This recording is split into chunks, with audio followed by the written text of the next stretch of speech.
Bienvenidos todos nuevamente. El día de hoy el doctor Arcia nos va a hablar sobre lo que es la osteogénesis imperfecta. El tema de verdad es de muy buena calidad. El doctor Arcia es traumatólogo ortopedista infantil, especialista en cirugía ortopédica y reconstructiva. Es coordinador docente en el Hospital Ortopédico Infantil y es vicepresidente de la Sociedad Venezolana de Ortopedia Infantil.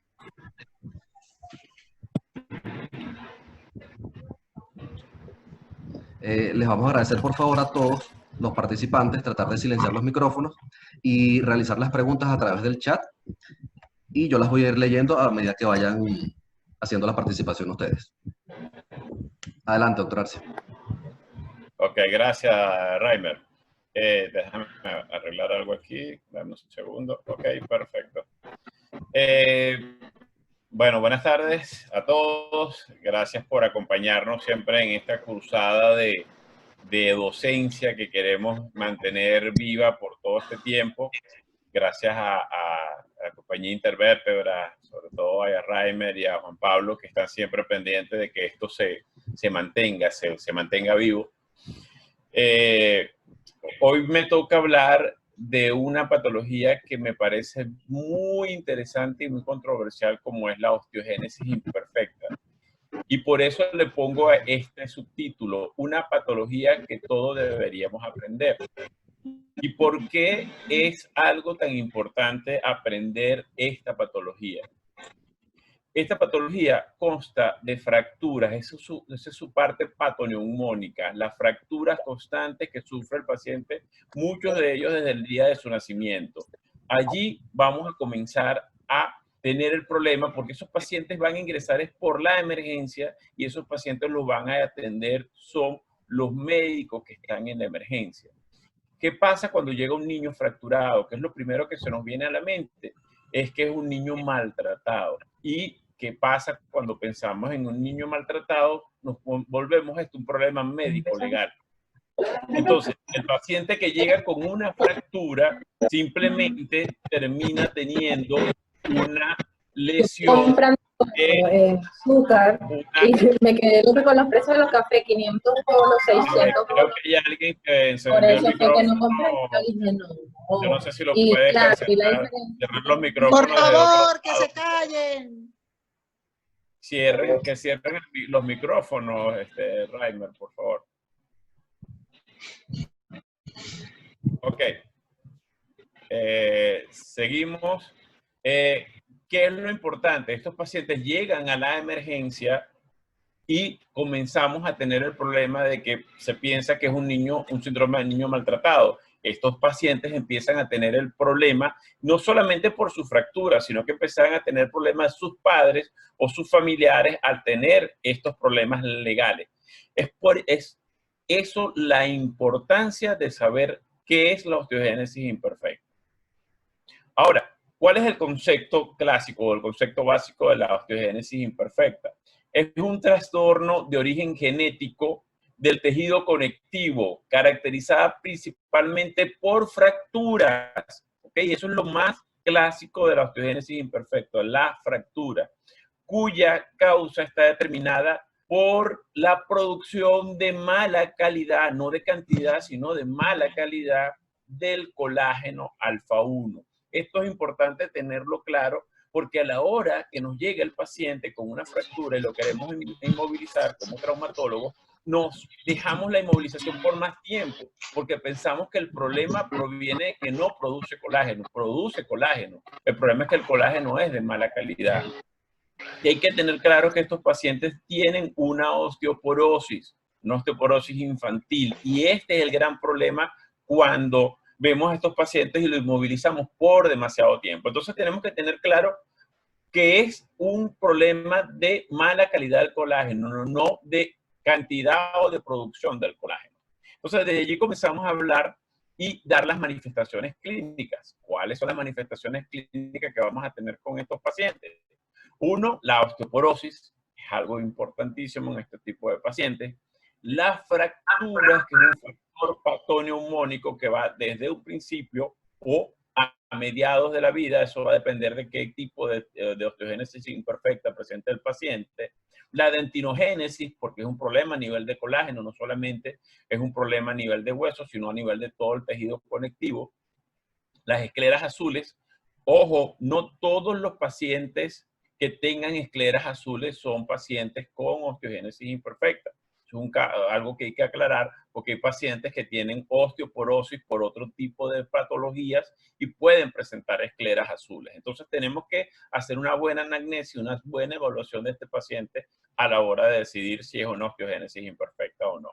La sordera tiene mucho que ver porque es a nivel de la cadena de huesecillos, a nivel del oído medio, donde ese hueso se vuelve también osteopénico, osteoporótico y no transmite con la misma velocidad el sonido.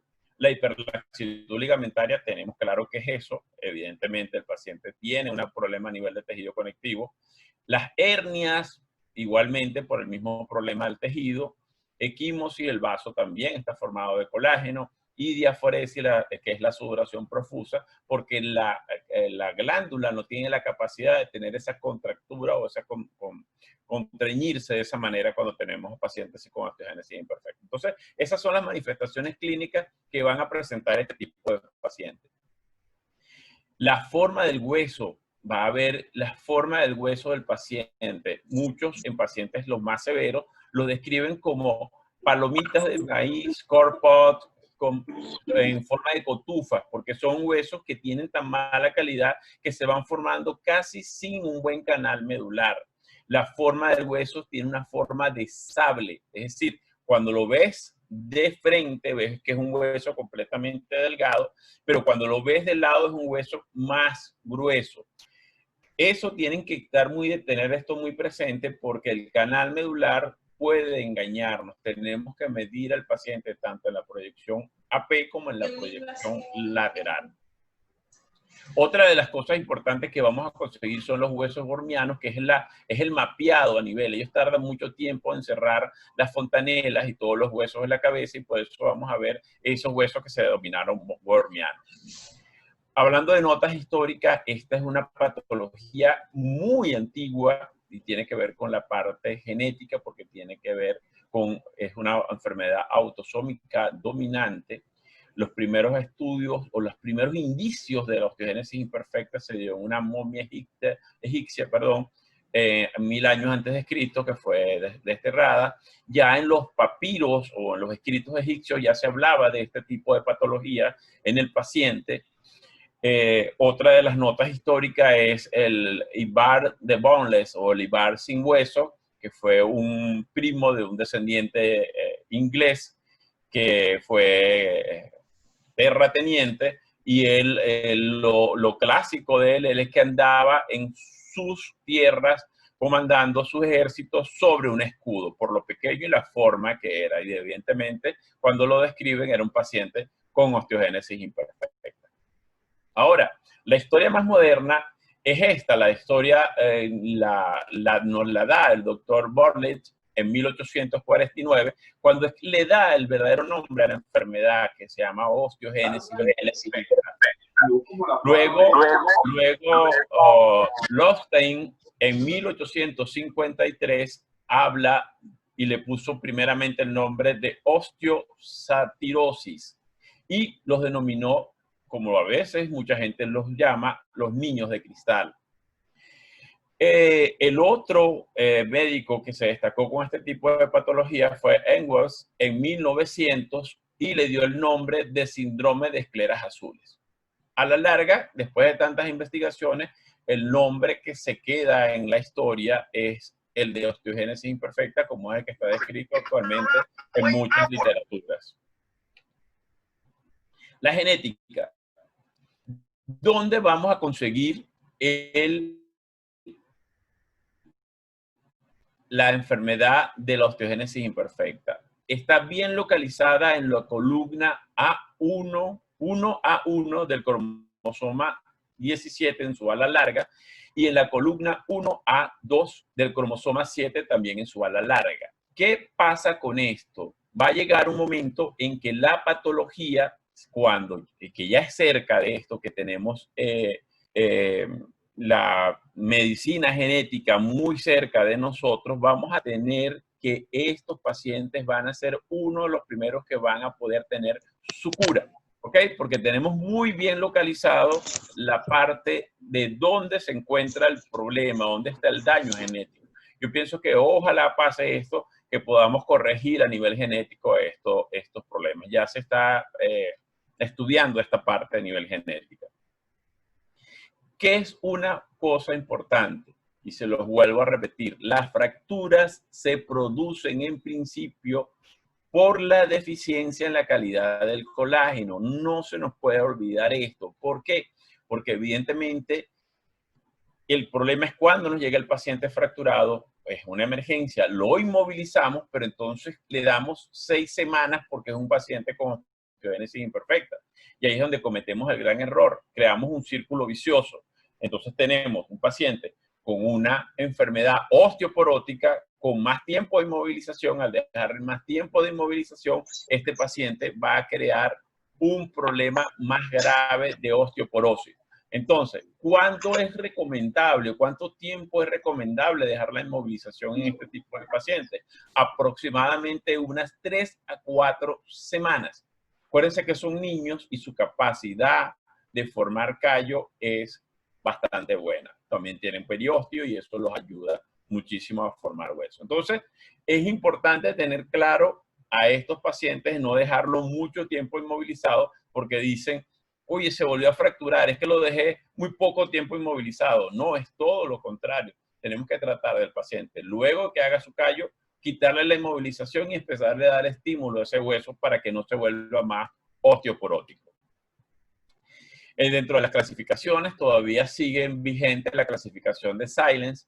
¿Ok? Él comenzó primero con 4 grados, la tipo 1, que es la más leve de todas las osteogénesis. Esta tipo 1 está dividido en 1A, 1B.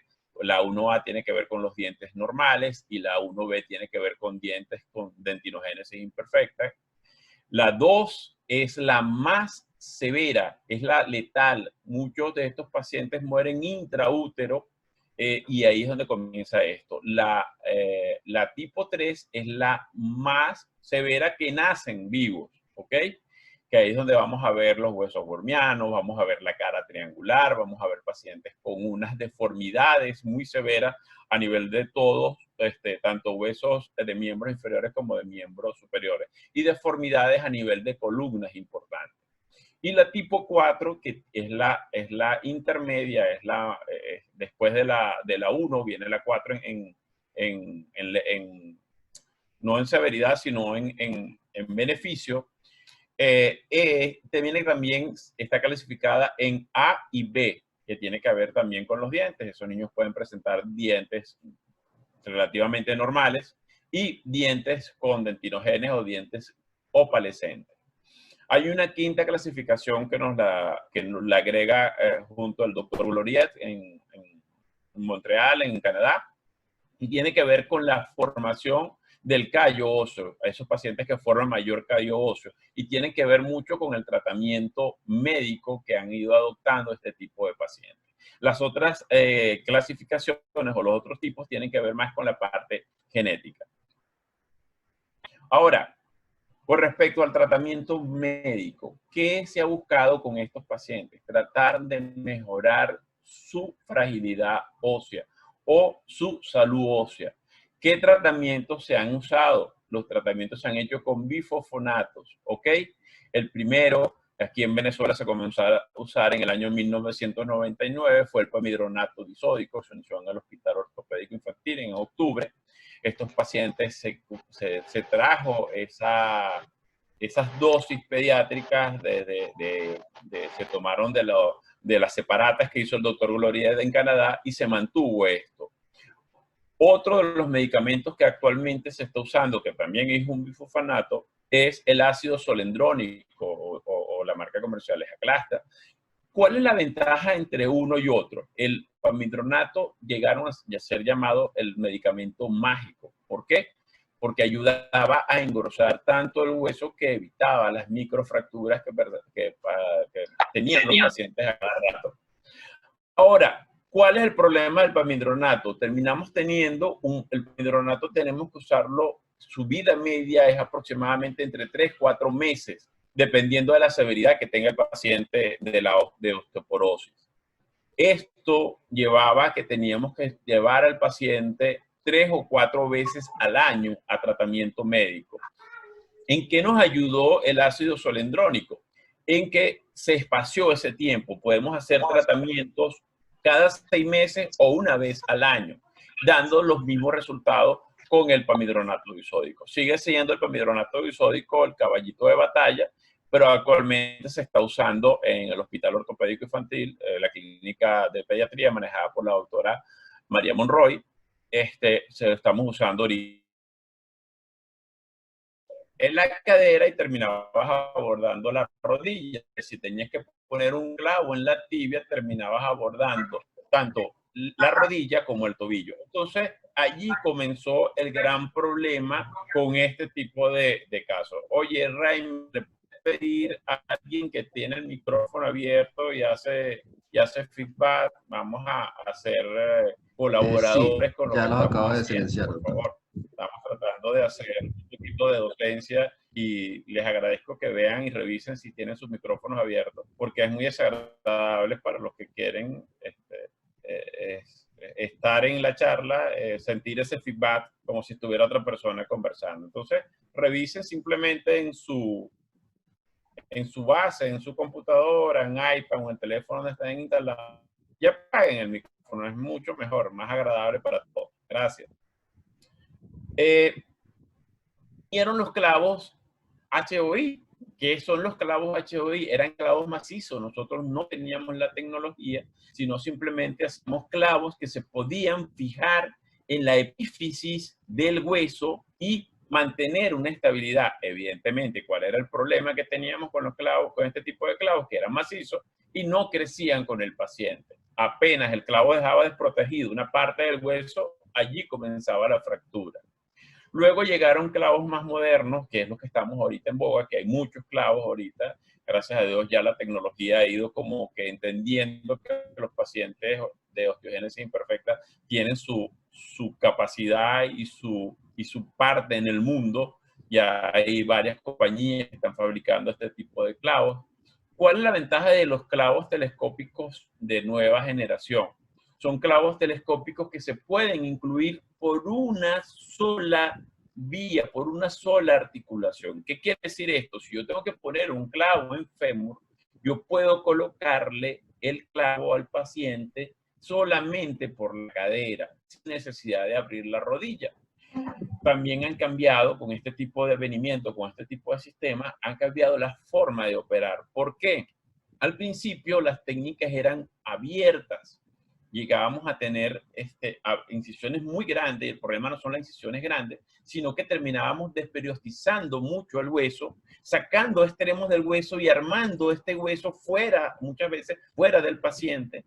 Y al sacar el hueso, evidentemente sabemos que se necrosaba y hacía un hueso marmóreo. Entonces, claro, tenías un hueso allí, pero parte de ese hueso había perdido su vitalidad. Con esto se han ido cambiando las técnicas y ahorita hacemos incisiones más pequeñas y abordajes en una sola articulación. Miren un detalle, ¿qué pasaba con los clavos no telescópicos? Fíjense un detalle, donde abandonaba el clavo, donde se mantenía el clavo, se partía el hueso. Y este era uno de los grandes dolores de cabeza. Este es un clavo de Bailey-Dubois. Fíjense, aquí tuvieron, esto es una radiografía histórica, se tuvo que abrir la rodilla y se tuvo que abrir el fémur proximal y este hueso fue sacado, se hizo una incisión grande, se sacó y fíjense que es una cortical bien dura, rugosa, no es una cortical que se vea sana. Entonces, fíjense qué pasa, cómo se desvían los clavos o cómo se salen los clavos fuera, porque comienzan a hacer presión y las curvas comienzan a vencer y comienzan a salir los clavos fuera de los canales medulares. Aquí es donde vemos las técnicas nuevas. Fíjense, solamente se hacen incisiones, abordajes mini open a nivel de la rodilla, se hacen incisiones pequeñas sobre donde vamos a hacer las diferentes osteotomías para enderezar el hueso y se puede anclar el sistema en el extremo distal sin necesidad de abrir la articulación distal, porque también causamos problemas a nivel de la articulación. No se les olvide que el problema ligamentario, el problema de colágeno no solamente es el hueso, tenemos que ir pensando de que el paciente tiene que tratarse como un todo. Y es aquí importante saber que estos pacientes no deben ser tratados solo por la parte traumatológica, sino que tienen que hacer una evaluación por el genetista, tenemos que tener una evaluación por el pediatra, tenemos que hacer una evaluación por el nutricionista y tenemos que buscar las técnicas más adecuadas para estos pacientes. Aquí tenemos algunos resultados de los pacientes. Vemos cómo este paciente Luis Márquez, logramos corregir sus deformidades, colocamos clavos telescópicos en sus 4 miembros. ¿Qué ventajas le damos a este tipo de pacientes? Que estos pacientes que no estaban supeditados, que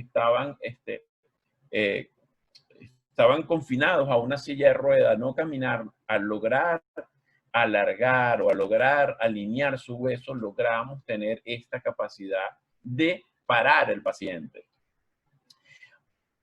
También teníamos curvas muy severas, como esta que ven aquí en este paciente, que logramos enderezarlas y corregir el problema. Acuérdense, hay un detalle bien interesante, que lo dijo una gran amiga, que es no pelear con el hueso. Es importante no pelear con el hueso. Yo se lo escuché a la doctora Dalia Sepúlveda, que me parece interesante y me parece una buena filosofía. Cuando no peleamos con el hueso no nos pasa absolutamente, se nos da una cirugía más armónica y podemos corregir y podemos cuidar las partes blandas, tanto los nervios como los vasos en este tipo de pacientes.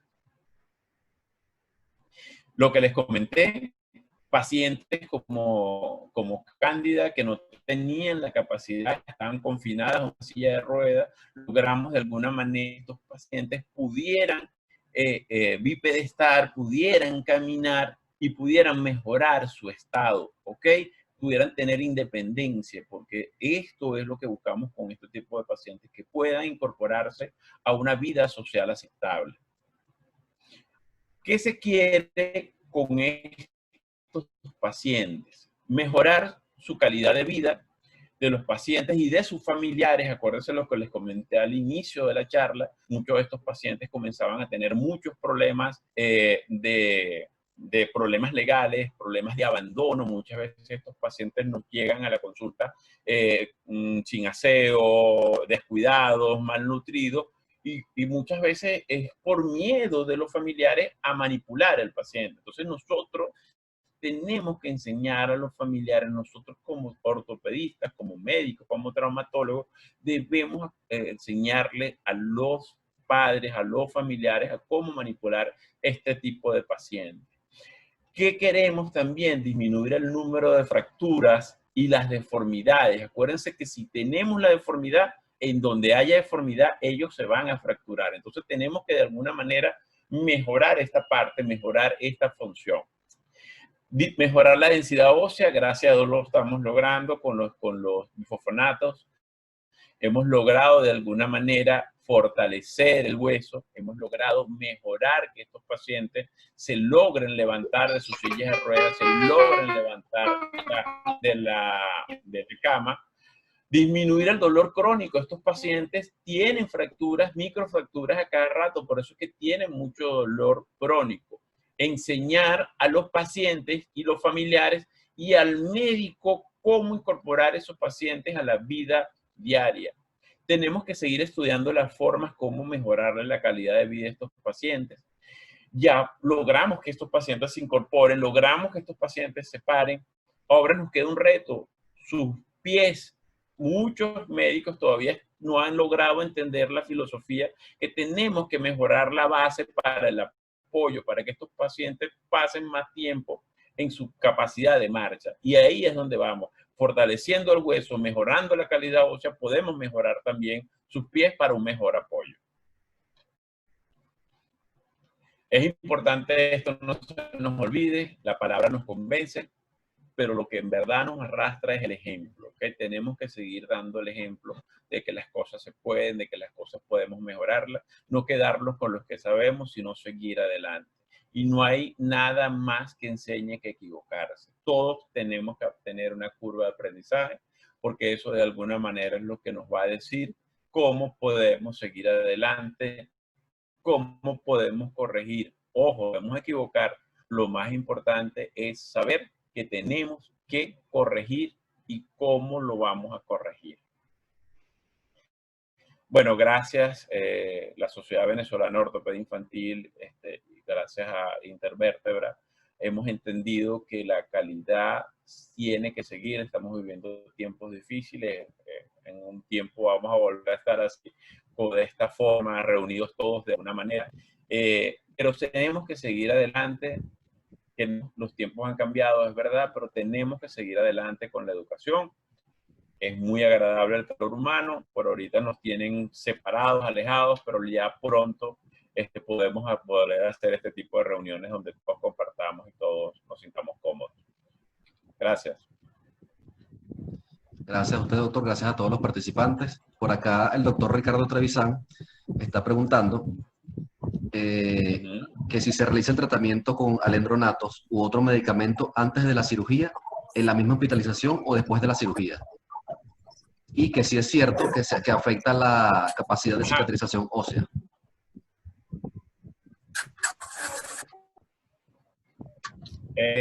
Fíjate un detalle. Para el tratamiento, lo mejores son los bifosfonatos. ¿Por qué? Porque según estudios en la parte de endocrinología, algunos alendronatos o algunos otros tipos de medicamentos para fortalecer el hueso pueden cerrar ciertos núcleos de crecimiento. Todavía eso está en discusión. La otra pregunta, ¿se puede usar antes de comenzar la cirugía? Sí, por un tiempo había como ese miedo a usarlos antes de la cirugía, pero si el paciente se fracturaba antes, 2 días antes, no vamos a suspender el tratamiento. No, el tratamiento se puede colocar al paciente y se puede seguir su tratamiento quirúrgico. Es decir, se pueden ir de la mano las dos. No hay un prototipo que me diga, no, ya al paciente no le voy a poner el clavo o el tratamiento no le voy a poner no le voy a hacer el tratamiento médico porque se fracturó. No, se puede usar el tratamiento de esa manera. Por supuesto, con su supervisión y todas estas cosas. Por acá estoy leyendo que el doctor Fernando Jiménez nos está colocando, asumo que es una pregunta que dice que ¿qué experiencia hay en Venezuela de clavos telescopados? ¿Qué experiencia? Mucha. Lastimosamente, en el advenimiento del uso de los clavos, tuvimos recesiones con materiales y todo eso, pero próximamente vamos a volver a usar y tenemos una casuística bastante grande porque en el Hospital Ortopédico es un centro de referencia nacional y estuvimos por varios años colocando clavos telescópicos, ¿ok? Muchos clavos telescópicos se han colocado y todavía los que quedan en ciertas compañías se siguen colocando. Por cierto, la semana que viene voy a colocar un clavo telescópico a una niña que se llama Saraí Mendoza. Doctor, tenemos otra pregunta. Por acá el doctor José Pulido nos consulta que en su mayoría de estos pacientes con osteogénesis imperfecta presentan pie plano. ¿Qué alternativa de tratamiento le ofrece usted a esa deformidad? Hay varios, yo sabía que Pulido iba a hacer esa pregunta. Eso es lo que ahorita estamos tratando de que los médicos o los ortopedistas infantiles entiendan que el pie es importante hacerle una buena base. Puede enderezar la pierna, puede enderezar la tibia, puede enderezar el fémur, pero si no tienes un pie estable, haces una pequeña limitación en el paciente. ¿Qué podemos usar? Depende de la calidad ósea. ¿A todos los pacientes les vas a corregir el pie? No. Puedes usar desde una técnica de una artrosis extraarticular, ¿ok? O hacer artrodesis con sistemas que nos puedan mantener la estabilidad como el IOFIX. Pero lo primero que tenemos que evaluar en el paciente es su calidad ósea. ¿A quiénes están confinados este tratamiento? ¿A quién le podemos hacer estos tratamientos? A pacientes que tengan una buena densidad mineral ósea, a pacientes con osteogénesis tipo 1, osteogénesis tipo 4, que podamos darle la estabilidad al pie para que esos pacientes sigan adelante. ¿Ok? Acá tenemos al doctor Ricardo Trevisan, que pregunta, ¿qué ventaja ofrece el clavo MG en osteogénesis con respecto al fémur proximal?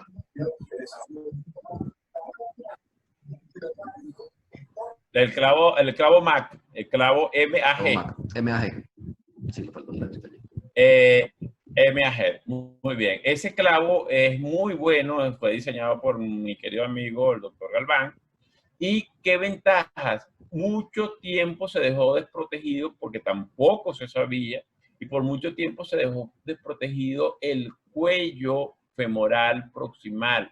¿Qué pasaba? El cuello también necesita protección porque no solamente es la diáfisis, el cuello también está osteoporótico y terminaba haciendo deformidades. Enderezábamos todo el fémur, pero dejábamos el cuello desprotegido y terminaba haciéndonos deformidades a nivel del cuello. La ventaja de este clavo es que podemos dirigir y proteger el cuello de ese paciente. Es decir, disminuimos la capacidad de deformidades a nivel de fémur proximal.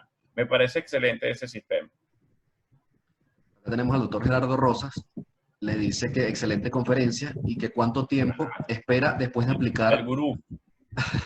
Sí, después de aplicar un bifosfonato para someter a un paciente con osteogénesis imperfecta a cirugía. Lo que le comentaba a Ricardo ahorita, esa pregunta la hizo Ricardo, si le puedes colocar el tratamiento el tratamiento médico con bifosfonatos y luego al día siguiente o a los 2 días comenzar su tratamiento previa evaluación, si no le dio fiebre, si no le dio vómito, si no tuvo ningún tipo de complicaciones, el paciente puede ir a cirugía. Doctor Omar Salazar nos pregunta, doctor, ¿qué tan frecuente es la aparición de la hipertermia como efecto colateral con el nuevo protocolo con el ácido solendrónico en comparación con el protocolo anterior con pamidronato sódico? Perdón, repite, no escuché bien la pregunta, Reimer. ¿Qué tan frecuente es la aparición de la hipertermia como efecto colateral con el nuevo protocolo del ácido solendrónico en comparación con el protocolo anterior con con pamidronato sódico? Pamidronato sódico. Ok. Fíjate, Omar, ahora todavía las mayores complicaciones se han tenido con el tratamiento de pamidronato disódico. El adendronato, el ácido solendrónico también da ese mismo efecto, pero las dosis, yo no sé si se mejoraron las dosis con el ácido solendrónico, pero dan menos reacción a la hipertermia, a las náuseas, a todo este tipo de complicaciones que da en el paciente. Por acá el doctor Jiménez nos pregunta, experiencia con técnica Solfi-Miller, percutánea versus abierta para corregir deformidades. La técnica de Solfi-Miller. La técnica de Solfi-Miller, la descrita es abierta. Que la hemos ido modificando es otra cosa. Ventajas con todas las técnicas cerradas es que no dañamos, estamos respetando la biología, estamos respetando el tejido que está alrededor del hueso. Las técnicas abiertas terminábamos abriendo el hueso, terminábamos desperiostizando, y el hueso no es solo, el hueso no es una unidad aislada, el hueso tiene que tener sangre, tiene que tener ciertos nutrientes para que el hueso pueda consolidar, que era la falla que se tenía al principio con la cirugía de la osteogénesis imperfecta, cuando usábamos el clavo de Solfi-Miller, porque abríamos por completo, exponíamos el hueso, muchas veces fragmentos de hueso para poderlos armar, los sacamos del paciente y los colocábamos dentro del clavo. Todas esas técnicas han cambiado. Ahorita se hacen técnicas más hacia mini incisiones, a osteotomías programadas en diferentes sitios para poder alinear sin necesidad de abrir o desperiostizar el hueso. El doctor Lenín Colmenares, doctor, nos pregunta, ¿qué toma en cuenta para decidir si coloca el bifosfonato 2 veces al año o 1 vez al año? Eso tiene que ver con el estudio de la desintometría ósea. Se le hace previamente ciertos estudios como la desintometría ósea para decidir cómo es la evolución del paciente. Hay pacientes que les comenzamos dando tratamiento del ácido zoledrónico cada 6 meses. Cuando revisamos, el paciente ha mejorado su densidad mineral ósea y se programa el próximo tratamiento al año. Pero eso va a depender de cómo se está aportando la densidad mineral ósea, y para eso se utiliza la desintometría ósea. Características clínicas, cuántas fracturas ha tenido el paciente, una buena anamnesis para que estos pacientes puedan evolucionar bien. Por acá tenemos un comentario del doctor Alexis Raga, que dice: doctor, muy puntual su charla y excelente para persistir siempre en mantener primero la densidad ósea en buenas condiciones para tomar la decisión quirúrgica. Gracias. Es así. Si no vamos a los principios, y a veces dirán, muchachos, siempre dicen los principios, es que si no tomamos los principios, no tomamos la filosofía de la esposa, podemos usar el mejor instrumental, podemos tener todo lo mejor posible y vamos a tener el problema de que el paciente va a seguir padeciendo. Nosotros tenemos, los médicos, los ortopedistas infantiles, tenemos que empezar a olvidarnos de nosotros, sino pensar qué es lo mejor para el paciente. Cuando comencemos a pensar así, qué es lo mejor para el paciente, y aprendamos de nuestros errores, vamos a darnos cuenta de que eso vale la pena. Así es, doctor. Doctor, usted nos comentaba que nos mencionó sobre el sistema IOFIX. ¿Qué ventaja nos ofrece el sistema en la artrodesis para los pacientes con osteogenesis imperfecta? Se puede hacer una artrodesis medial con ese sistema. ¿Cuál es la ventaja del IOFIX? Ya que lo estás nombrando. Es que el sistema ofrece la capacidad de evitar el cizallamiento entre esa articulación que quiere fusionar. Y como es una articulación que soporta carga y va a tener una fuerza cizallante, esa es la ventaja que tiene el sistema. Okay. Por acá el doctor Raúl Abdul nos comenta que es una excelente conferencia, que por favor la dosis y la forma de colocación del ácido zoledrónico y algunas recomendaciones al respecto y cuál prefiere en relación al paminidrato. Una parte de la pregunta creo que ya fue respondida. Al pamidronato. El pamidronato, exacto, es la madre es el gold estándar, es la madre que tenemos aquí en Venezuela por forma de adquirirlo, por tiempo. Este medicamento tiene la prueba del tiempo. La dosis es 0,5 miligramos por kilogramo día, el primer día. El segundo y tercer día de tratamiento es 1 miligramo por kilogramo día. Tienen que hacer una evaluación del paciente, tienen que hacer un previo estudio de esos pacientes, tienen que hacer una desintometría ósea para poder saber si eso que están haciendo está funcionando o no.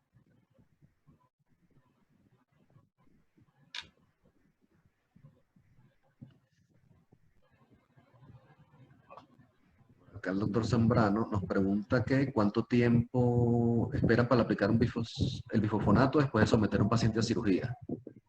Creo que también fue respondida por usted, doctor, esa pregunta. Ya eso, yo creo que eso lo habíamos respondido, pero sí. Ahorita no hay un estándar fijo para decidir cuándo usamos, porque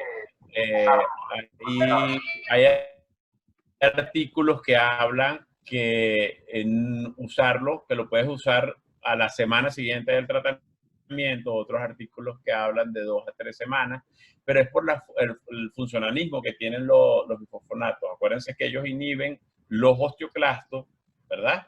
Y estimulan el osteoblasto. Entonces, rompen la cascada, porque acuérdense que cada vez que nosotros corregimos una deformidad, estamos creando una fractura, y la idea es que esto se pueda mantener con el paso del tiempo. Entonces está en eso. Después del tratamiento quirúrgico, se puede usar a las 2 o 3 semanas después de eso.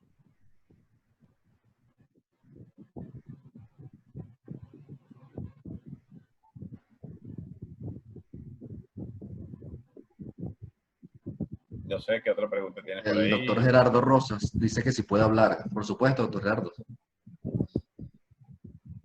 No tengo problema, no, tú lo estás amarrando, no sé. Abre el micrófono, Gerardo.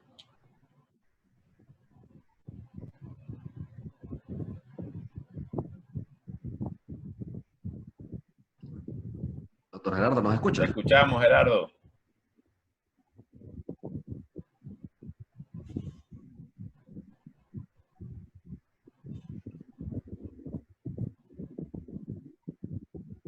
No, creo que no nos escucha, doctor. Bueno, Mientras tanto, por mientras acá tenemos Gerardo otro. abre el micrófono, ¿hay otra pregunta? Sí, tenemos otra pregunta por acá. No te escuchamos, Gerardo. El doctor Omar Salazar nos pregunta que si realizan protocolo de rehabilitación postoperatorio en el Hospital Ortopédico Infantil para los pacientes sometidos a enclavado medular telescópico con osteogénesis imperfecta. Sí, sí se realiza y es importante, por eso cuando hablé de tratamiento multi e interdisciplinario, incluye al fisiatra y al fisioterapeuta. Es importante que entienda el fisiatra y el fisioterapeuta cómo va a manejar este paciente. Este paciente no es manejarlo igual que una fractura o una lesión. A estos pacientes tenemos que tratarlos como si tuvieran, que tienen una osteoporosis, y tenemos que tener el cuidado, y el médico fisiatra y el rehabilitador o el fisioterapeuta tiene que estar bien entrenado. Estos pacientes, los sistemas de los clavos telescópicos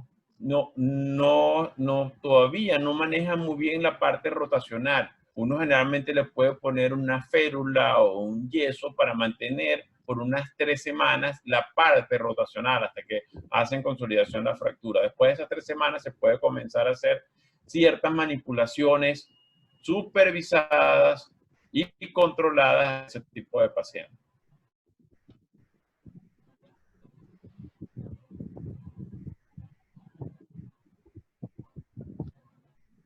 Ya le habilité el micrófono al doctor Gerardo para ver si nos escucha. Ok. Habla, Gerardo, estás mudo hoy.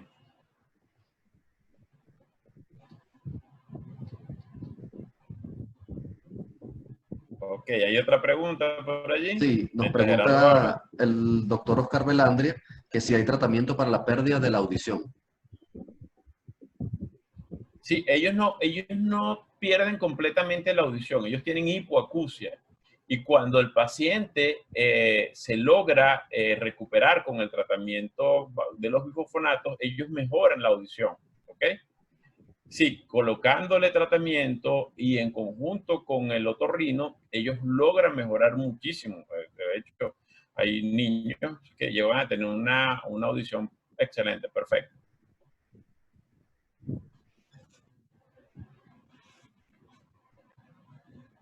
Por ahora no tenemos más preguntas, doctor. Y el doctor Gerardo, bueno, lamentablemente no pudo participar.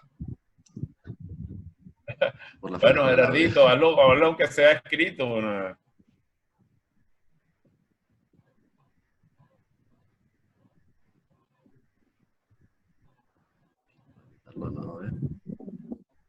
Ok, nada. Ok, gracias por la... Ah, que es paciente. El señor Oscar Ah, Velandria es qué paciente. bueno, Es un paciente. Oscar. Oscar es paciente, excelente. Bueno, bienvenido, Oscar. Doctores, lo interesante de todo esto es la capacidad que podamos entender que estos pacientes tenemos que integrarlos de alguna manera a la vida diaria, a su actividad social, que puedan ser tratados bien en sus colegios. Muchos, hasta nosotros tenemos que enseñar a la comunidad, porque estos niños logran ir al colegio, tienen una capacidad intelectual muy buena, logran ir al colegio y al principio son rechazados, son maltratados por la capacidad, por la incapacidad que tienen. Entonces hay que enseñarle a la gente y hay que educar a la población de que estos pacientes pueden estar en todos los sitios y pueden compartir con todos, y podemos nosotros, estamos en la obligación de mejorarle su calidad de vida. Así es, doctor, eso es lo importante. más que todo que esos pacientes, la mayoría son infantes y merece que esa calidad de vida, como usted dice, sea la mejor para ellos, porque eso es prácticamente el futuro de nuestro país. Exacto.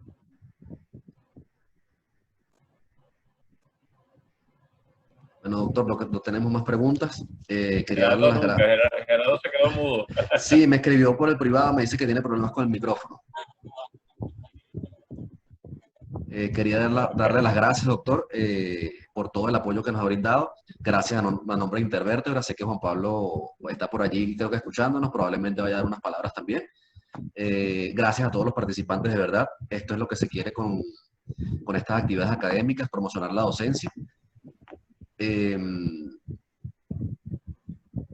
Y eso, ahí tenemos a Juan Pablo ya nuevamente. Sí, gracias, doctor. Queremos, bueno, como le dijo Rainer, en nombre de la empresa, agradecer todo su apoyo en esta conferencia donde usted pudo fácilmente exponer toda su experiencia. Quiero invitar también a todo el resto de la audiencia que hacerles saber que en Intervértebra tienen las puertas abiertas para este tipo de actividades. De verdad nos gusta muchísimo y creo que es una oportunidad que hemos descubierto en este tiempo de pandemia para mantenernos activos, para mantenernos en contacto y sobre todo para mantenernos actualizados de todos estos temas que siempre es bueno saberlo. Como lo dijo el doctor, cuando estos pacientes llegan a la emergencia, el médico, el personal de salud en general debe saber atenderlos y manipularlos para no producir más complicaciones y más daño que beneficio. Entonces, así como este, seguro hay otros temas también que alguien más quiera compartir. Por favor, comuníquese en privado con Rainer o con mi persona y bueno, estaremos canalizando actividades así. Muchísimas gracias, de verdad. No te preocupes, Juan Pablo, que te vamos a tomar la palabra. Quiero invitarlos para el día viernes a las 6 de la tarde. Seguimos con la academia, la Sociedad Venezolana de Ortopedia Infantil. Vamos a tener el área de neuroortopedia.